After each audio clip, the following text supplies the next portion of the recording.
Hello? What were you looking for?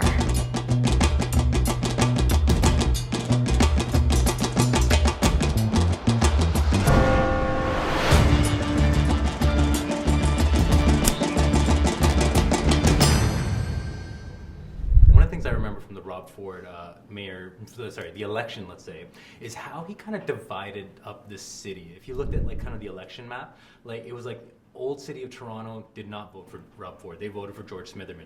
The suburbs, like Scarborough and Etobicoke, they voted for Rob Ford.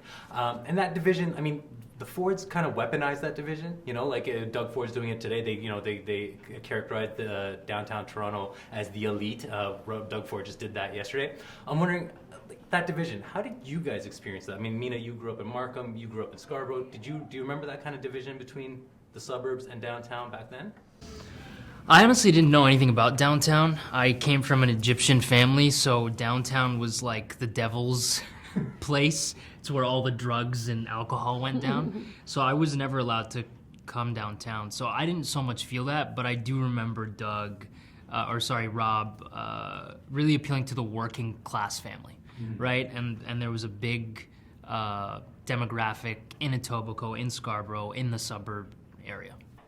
Well, I mean, speaking of this division, I think it's interesting that a lot of the stars that are breaking out in Hollywood from Toronto are actually from the suburbs. Like, you know, we have you from Scarborough, Stephen James, Lily Singh, The Weeknd. We have Mena from Markham. Maitri Ramakrishnan is a young girl from Mississauga who's about to star in Mindy Kaling's like new Netflix series. What do you think that says about the suburbs of Toronto and just the fact that so much of our talent is coming from those areas? I think it means that you need to move away from downtown if you want your kid to be the next Drake. True. Although, wait, I think he grew up downtown. Yeah. Forest Hill. Forest Hill. Well, Personally, growing up, I don't think I had a single friend that lived or was from downtown Toronto. I think downtown Toronto for me was a lot of students, a lot of, people without families, without kids lived downtown Toronto. So I don't really remember a lot of people that actually were from downtown Toronto.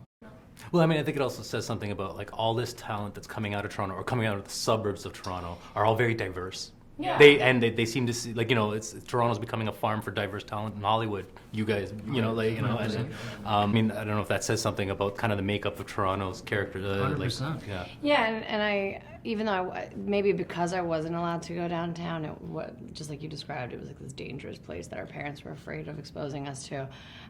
It made it more appealing to want to go downtown and make it down there.